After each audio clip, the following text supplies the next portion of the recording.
Hey everyone, it's Ricky Molina from the Ricky Molina YouTube channel. I thought I'd do a product review for you about a course that I recently took for music sync licensing. That is writing music for sync, and also two books that I think are really important for artists and creators to read.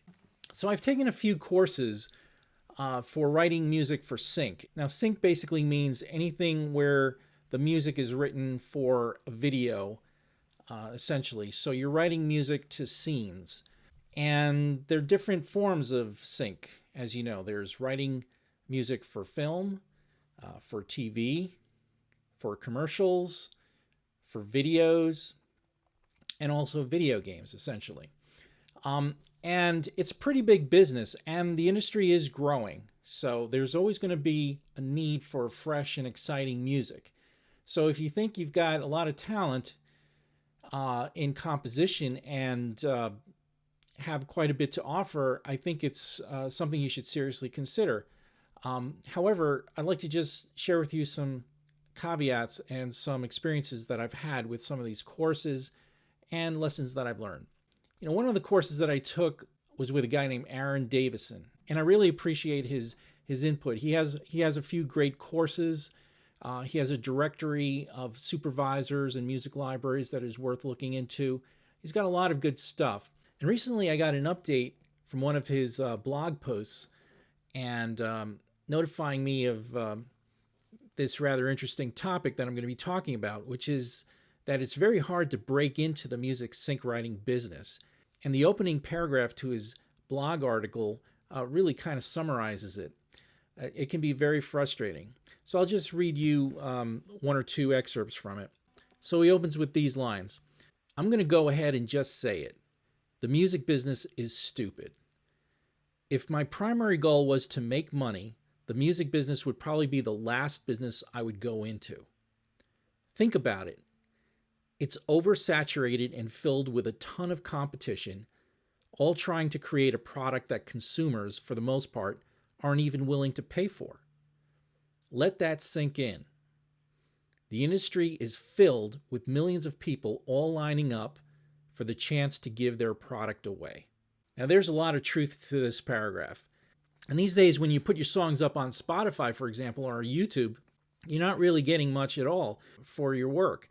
I remember that famous quote from John Bon Jovi. They had gotten millions of listens on Spotify, but it was only enough to buy like a couple of large pizzas for the band. And that's really very, very true. I mean, you get like nothing. It's like 0.0001 cent per listen or something like that on Spotify. So there's obviously a lot of injustice there for some great work. But getting back to Aaron Davison's blog article here, he kind of sums it up by saying that, you know, it's all about the music. You really shouldn't go into this at all if you're trying to make money out of it. Because if you think this is all about the money, you had better be super damn talented to get ahead quickly.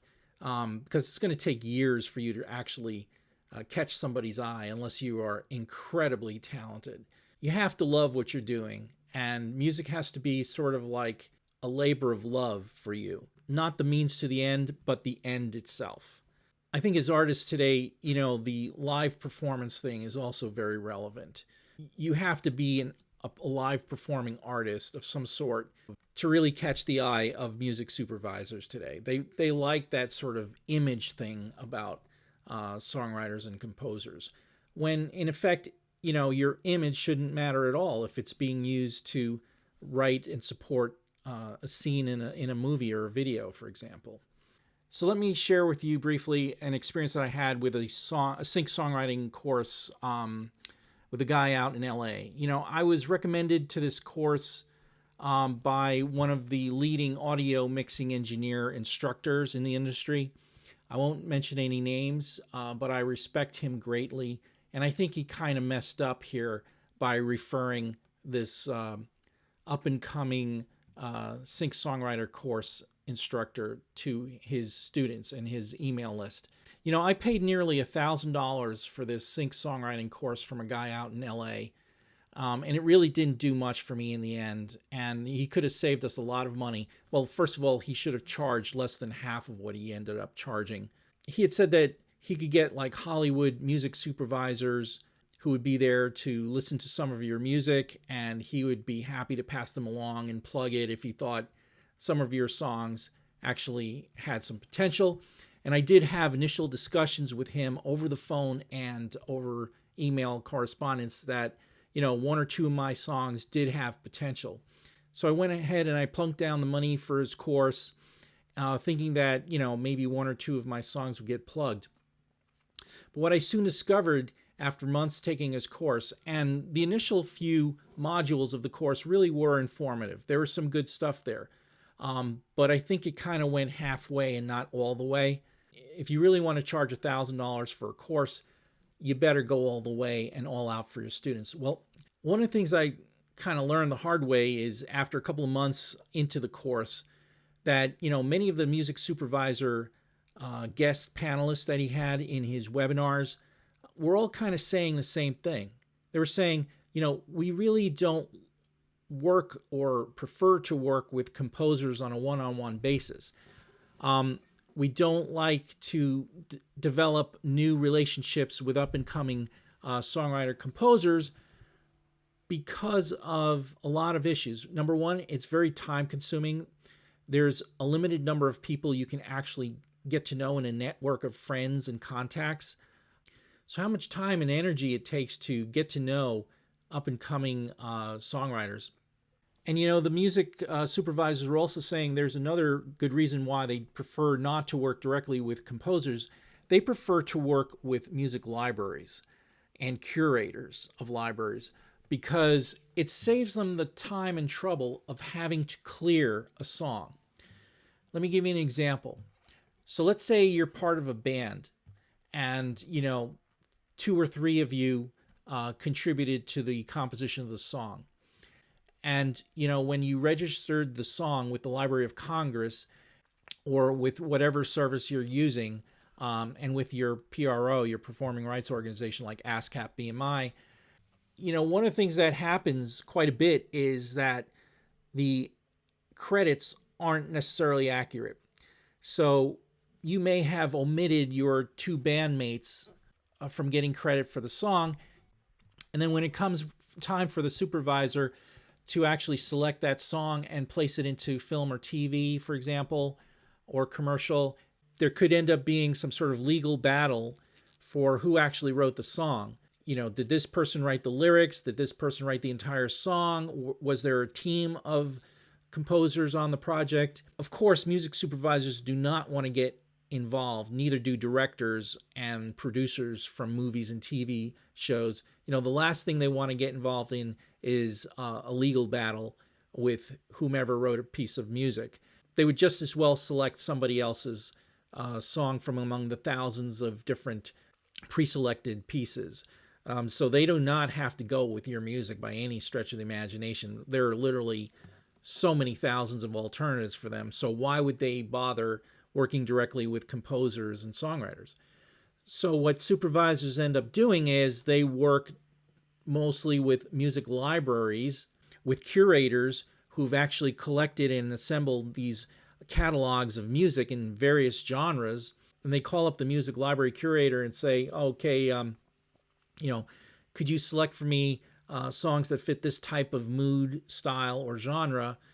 And the music library curator says, no problem, I'll just go through my inventory, and everything's already been cleared by the music curator for the music library. And that's exactly what the supervisor loves to hear. So working with music libraries is one of the first major sources of music for film and TV today. So if you want to get your music up and running, submit your music to music libraries, and a lot of them, not a few dozen songs, hundreds of songs. And eventually your music will be on film or TV if you are persistent and assuming that your music is of some quality and is well produced. And the other thing I found out about music supervisors for film and TV is that if they're not getting their music from music libraries, they do have a network of friends, of band artists that they will turn to for some original compositions and such. But those established relationships are very hard to sort of break into. So I don't think in my situation it would make sense for me to establish a working relationship with music supervisors. And I found this out like halfway through the course. So, here I am. I spent almost $1,000 on this course, and I find out midway that, hey, the chances of you establishing some sort of, composer supervisor relationship, the chances are of that happening are like winning the lottery. And also, since I happen to reside in the Northeast, location is still an issue, believe it or not. And, if you happen to be a talented act, artist or live performing group, for example, you really should be in one of the big cities, LA, Nashville, or New York, in the case of the United States, that is. I particularly found that some of these soups were quite young and didn't understand some genres. I mean, like one of my best songs that I submitted that was reviewed by a soup who was like half my age, she didn't understand what bossa nova was, for example, really, or could appreciate the fact that there are instrumental variations. I mean, she listened to a lead vocal version of that song, of that bossa nova song that I wrote, and she wasn't all that impressed with the Brazilian accent, for example. I had hired someone from Sao Paulo, Brazil, to do the lead vocals for me, and I thought he did a pretty decent job. And with the Brazilian accent, it sort of fit the bossa nova song, and she didn't even understand what bossa nova was, really. I became a little discouraged with that experience, and trying to follow up with the supervisor and with the instructor of the course afterwards, because I had some sort of technical glitch in my communication during one of the webinars. My internal microphone on the computer wasn't hooking up to their software, so I wasn't able to really communicate verbally or orally during the webinar. So to follow up on that experience, I sent both the supervisor and the course instructor an email or two, asking some follow-up questions. And one of the things that really got to me and was like the nail in the coffin for me in the course was that neither of them got back to me. I can understand music supervisors being busy and all, and they don't want to have to deal with, configuration problems with microphones during webinars. I can see that. But at least the course instructor should have gotten back to me and said, well, not to worry. We'll try to get this on the next webinar with another supervisor. Hopefully then you'll have worked out the microphone issue. Nothing like that.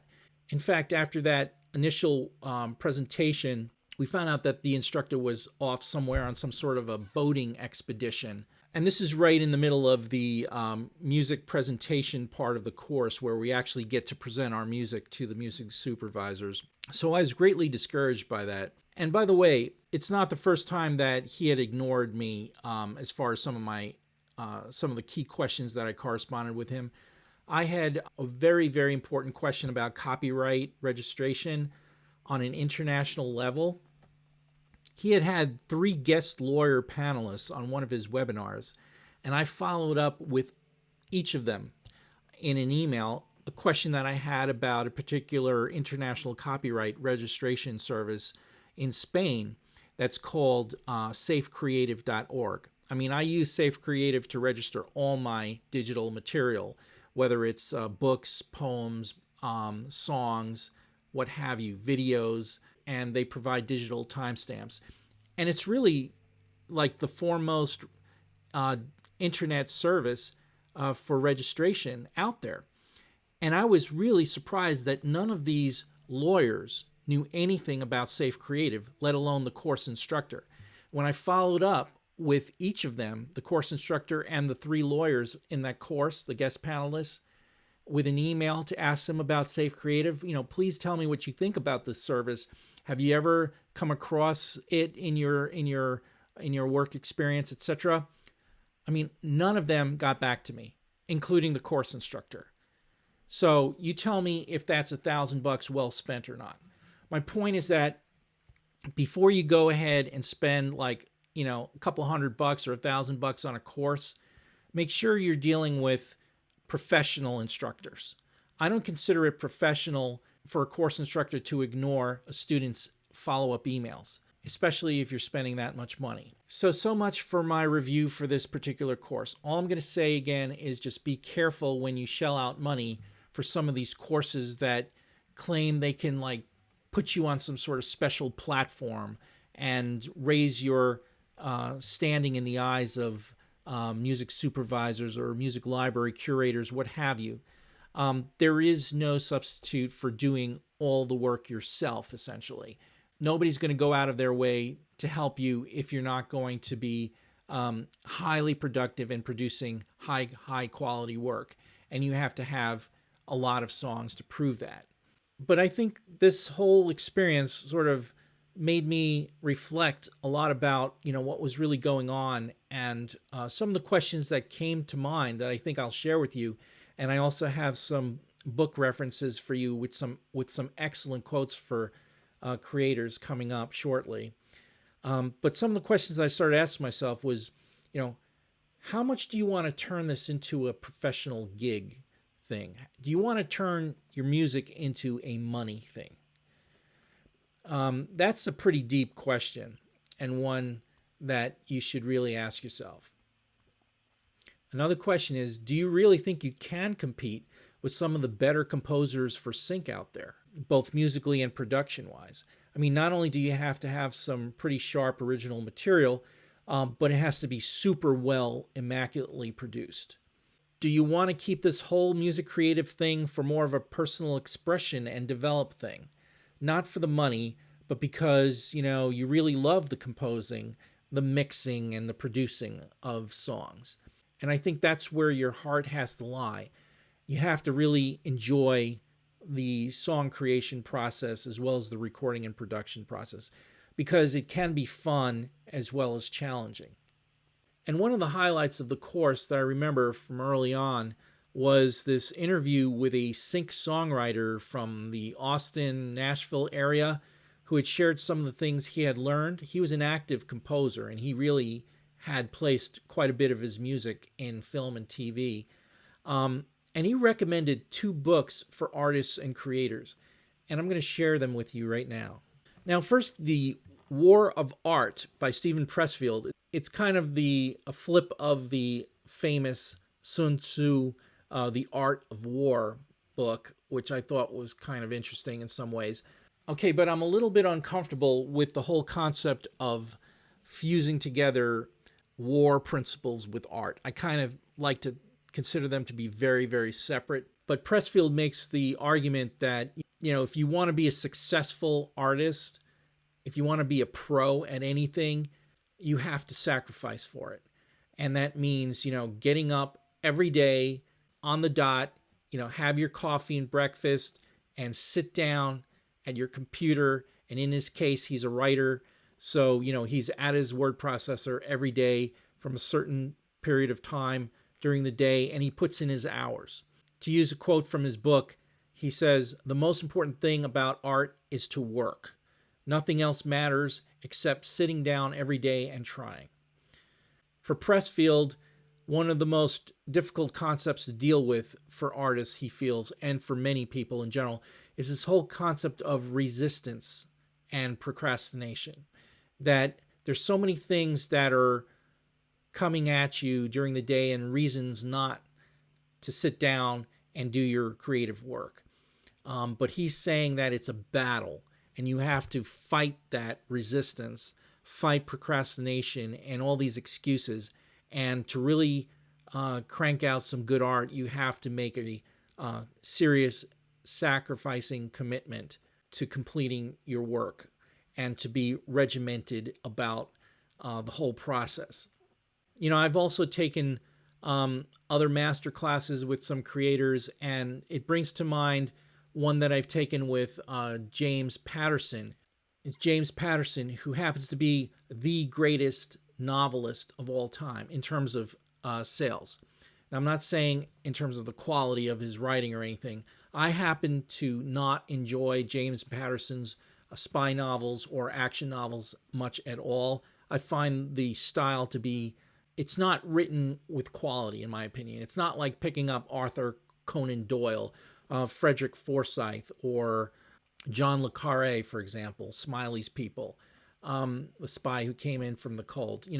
For me, those are more quality written fictional portrayals of action and spy novels. If you pick up James Patterson and you read through his books, it's like reading a screenplay. There really isn't any depth of development, in my opinion, and it's not well crafted. But regardless of what I think, he is the top selling. I mean, he's had more sales than Stephen King, Updike, and some of these really well-known fiction writers. I mean, if you pick up the New York Times book review, James Patterson is always in the best-selling column for fiction. And the thing about James Patterson is that he sits down every day. He says in his master course that, from 9 to whatever, he's got his legal pads out. He's got his word processors going. He's working with some of his support team to produce some of his books. But he is working every single day as if he's going to work to do any other type of occupation. So for both Pressfield and Patterson, this whole concept of fighting and battling resistance and procrastination is central to their success. And that's kind of like the message they want to pass on. And another quote that I really liked from The War of Art from Pressfield is this incredible quote here: "The amateur tweets, the pro works." Okay, you may want to consider that from other dimensions. I won't go into them right now. Okay, so the other book that I strongly recommend that I like to share with you is Big Magic from Elizabeth Gilbert. And this book is just jam-packed. It's a lot less regimented or militaristic. Okay, so Big Magic is more inspirational, I find. It's not like, sit down at your desk, write that song today type of thing. It's more like when it happens, it happens.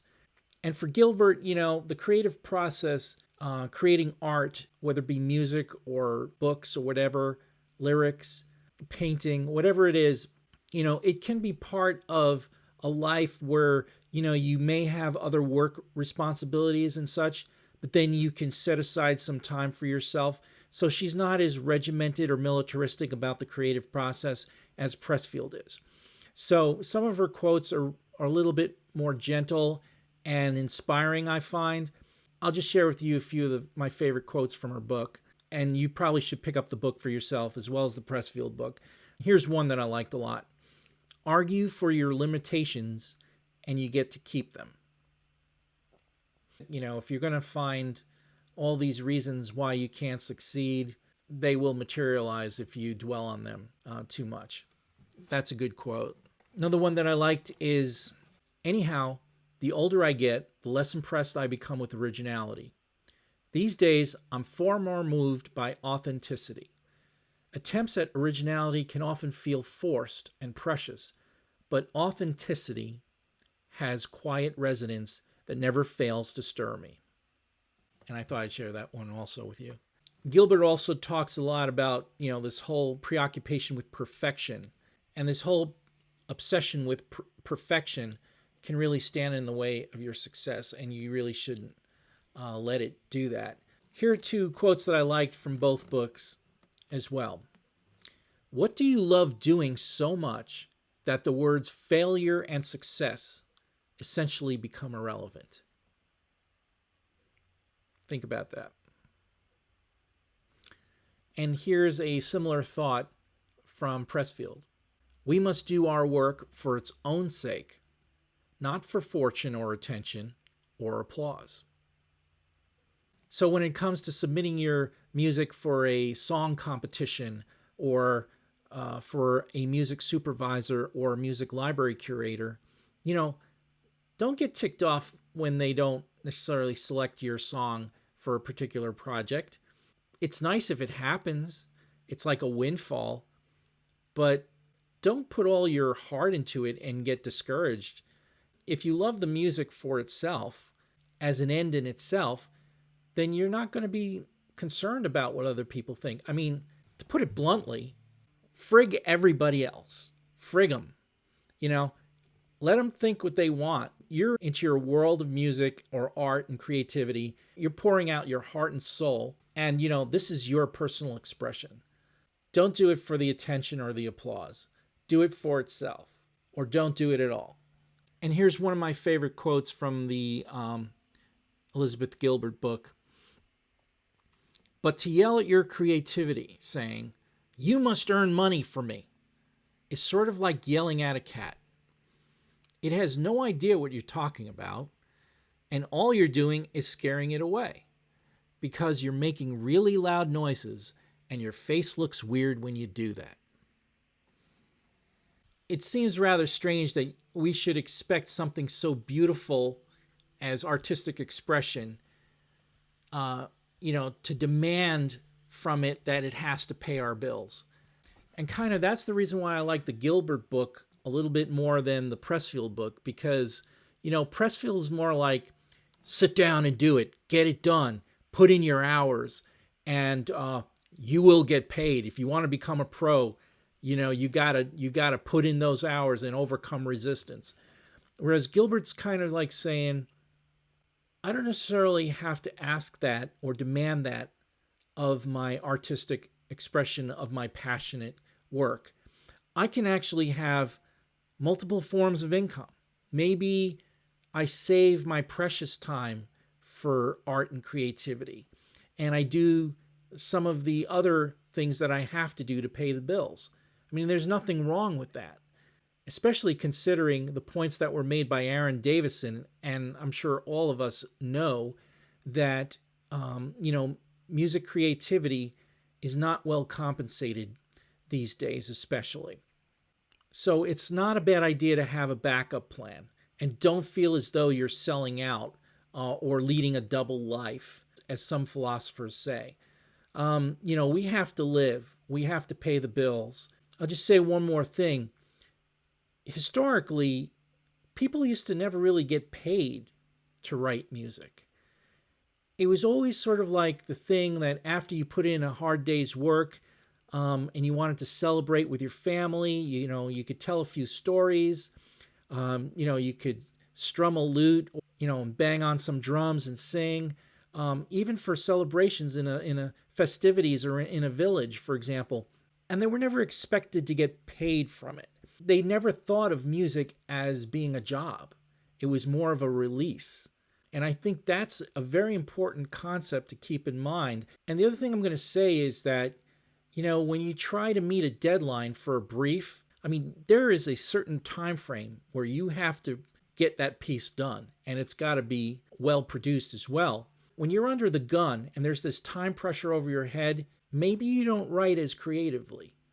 Maybe you're just going to pull on some standard loops and patterns, and it's not really fresh and invigorating like it is when you're not under the gun. So if you're wondering why the music in Hollywood particularly is not all that outstanding, or in commercial music these days, maybe it's because people are under the gun and they can't think freely. Music is not necessarily a free expression anymore.